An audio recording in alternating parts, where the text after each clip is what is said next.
Welcome to Football Game Plan Scout Team. I'm Emery Hunt, the czar of the playbook. And now that the 2021 NFL Draft is complete, let's take a look back and see how well these teams did this past April. With rookie minicamps done and the 90-man roster with the undrafted free agents locked in as they head into training camp, let's evaluate the entire class and hand out a grade. So without further ado, let's take a look at the Football Game Plan Scouting grading scale to see what these numbers next to the prospects actually mean.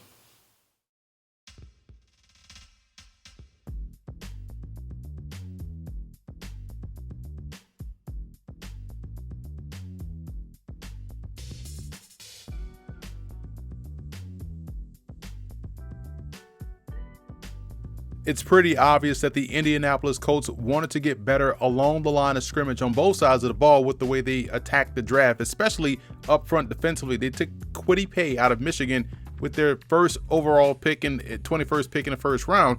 And Paye is a good active player. I don't know if he's that dynamic pass rusher. The production just doesn't match up what you see athletically from him. So I have some questions about that. The Sam Ehlinger pick in round 6 was kind of a stretch in my opinion. There really wasn't a need for a backup quarterback, but I do like Will Fries, who they got out of Penn State. Good, solid depth rotational piece up front. But what I really liked about the draft is Dayo Odeyingbo out of Vanderbilt.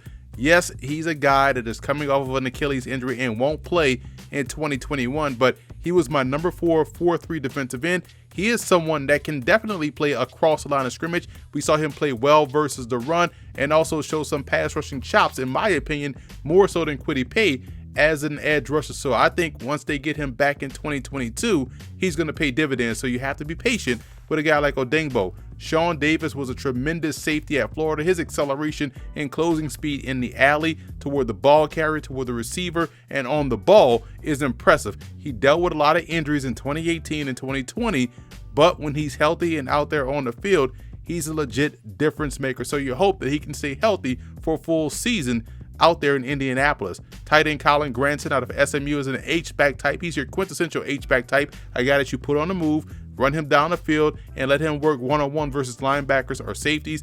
I see him in a role very similar to what they have already in a guy like Jack Doyle. So you think about Granson being another matchup piece for this offense. And Mike Strawn out of Charleston, 6'5", 225, tremendous vertical threat. When you watch him play, he stood out and dominated his level of competition. He also plays above the rim and gives them a bit of a height player at the position that could be a dangerous red zone threat. So I love that pick coming out of the Division II ranks.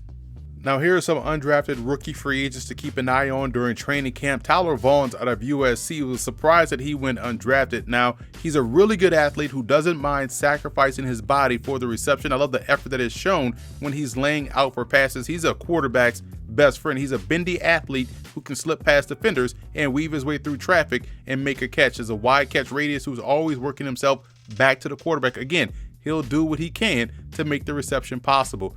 Deion Jackson kind of fits the mold of what they like at tailback. Guys that are versatile, that run well in between the tackles, but also can flex out wide and be a dangerous threat in the downfield passing game. That's the type of player Jackson is. I thought he got significantly better this season while at Duke. So a good back to keep an eye on during training camp, one that fits what they like at the position. Overall, I'm giving the Indianapolis Colts a B- for their draft. There were some head scratches in there. You're banking on the health for a guy like Dayo Odeyingbo and Sean Davis, but you also took a guy in Sam Ehlinger who doesn't really have a role, in my opinion, in this offense. There's no need for a backup quarterback. You drafted Jacob Eason a couple of years ago. He's the guy that's going to be groomed to be the backup. So I thought that pick probably should have gone to another position, maybe another offensive lineman, or maybe some help out there on the perimeter in the secondary. So just some head scratches that I thought about with their selections and their process. But overall, solid class for a team that's very deep on their 2 deep. So that's it for this edition of Football Game Plan Scout Team. I'm Emery Hunt, the czar of the playbook. Be sure to follow me on all of my social media accounts. And don't forget to check out and subscribe to the Football Game Plan Network located at youtube.com/footballgameplan. Also subscribe on iTunes to Football Game Plan Podcast and leave us a 5-star rating.